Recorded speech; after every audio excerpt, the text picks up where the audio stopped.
معزز سامعین، یہاں علماء کرام موجود ہیں کثیر تعداد میں ماشاء اللہ، اور آپ جانتے ہیں کہ میں اہل زبان نہیں ہوں، میری زبان میمنی ہے اور میں ہندوستان کا بھی نہیں ہوں، اگرچہ آبائی وطن ہندوستان ہے، پیدائش ہماری سری لنکا میں ہے، تو اردو بول چال میں میری گفتگو میں کچھ خامی نظر آ سکتی ہے، تو آپ حضرات سے گزارش ہے کہ اس کو درگزر کر دینا، اور بالخصوص علماء کرام سے گزارش ہے کہ گفتگو میں کوئی قابل اصلاح بات نظر آئے تو ضرور اصلاح بھی فرما دے۔ اللہ تبارک و تعالی قرآن کریم میں اپنے حبیب صلی اللہ علیہ وسلم کی شان میں ویسے تو کئی آیتوں کا آیت نازل فرمائی، جیسے انا ارسلناک شاہدا ومبشرا ونذیرا وما ارسلناک الا رحمتا للعالمین وما ارسلناک الا کافتا للناس بشیرا ونذیرا ما كان محمد ابا احد من رجالكم ولكن رسول الله وخاتم النبيين النبي اولى بالمؤمنين من انفسهم لقد جاءكم رسول من انفسكم عزيز عليه ما عنتم حريص عليكم بالمؤمنين رؤوف رحيم۔ اسی طرح اللہ نے کئی آیتوں کا نزول فرمایا، ان میں سے ایک آیت کریمہ ہے سورہ اعراف میں، جہاں اللہ نے فرمایا الذين يتبعون الرسول النبي الأمي الذي يجدونه مكتوبا عندهم في التوراة والإنجيل يأمرهم بالمعروف وينهاهم عن المنكر ويحل لهم الطيبات ويحرم عليهم الخبائث ويضع عنهم إصرهم والأغلال التي كانت عليهم فالذين آمنوا به وعزروه ونصروه واتبعوا النور الذي أنزل معه اولئک هم المفلحون۔ اس آیت کریمہ میں اللہ تعالیٰ نے اپنے حبیب صلی اللہ علیہ وسلم کی 9 خوبیاں بیان فرمائی، 9 exalted attributes of نبی کریم صلی اللہ علیہ وسلم۔ اس میں سے سب سے پہلا جملہ ہے الرسول۔ اللہ فرماتا ہے کہ جو میرے اس رسول کی اتباع کرے۔ اب رسول، اس کا معنی کیا ہوگا، رسول کی شان کیا ہے، یہ بھی ہم قرآن کریم سے سمجھنے کی کوشش کریں۔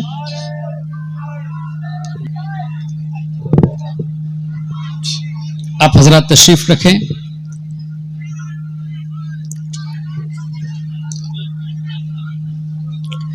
اللہم صلی علی سیدنا و مولانا محمد معدن الجود والکرم وعلی آلہ وصحبہ وبارک وسلم۔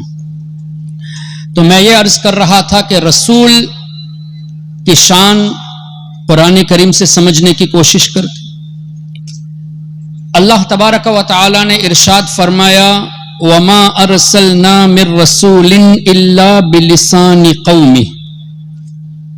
آیت کریمہ کا مفہوم کہ ہم نے جس رسول کو جس قوم کی طرف بھیجا اس قوم کی زبان عطا کر کے بھیجا ہے، یعنی جو رسول جس قوم کی طرف تشریف لے آئے اس قوم کی زبان رسول کو اللہ تبارک و تعالی نے سکھایا ہے۔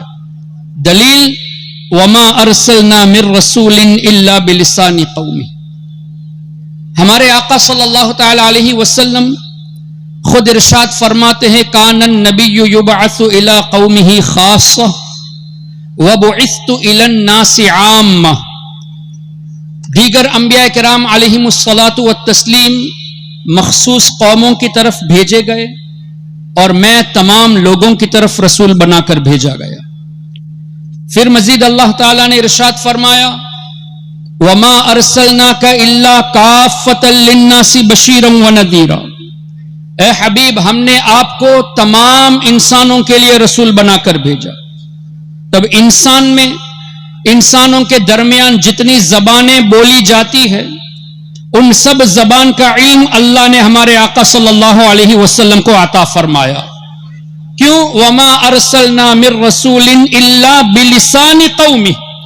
تو اب انسان جو حضور علیہ الصلوۃ والسلام کی امت میں سے ہے، یہاں آپ بنگالی بولتے ہیں، اردو بولتے ہیں، ہندی بولتے ہیں، کیرلا میں ملیالی بولی جاتی ہے، چنئی میں تمل بولی جاتی ہے، حیدرآباد میں الگ زبان،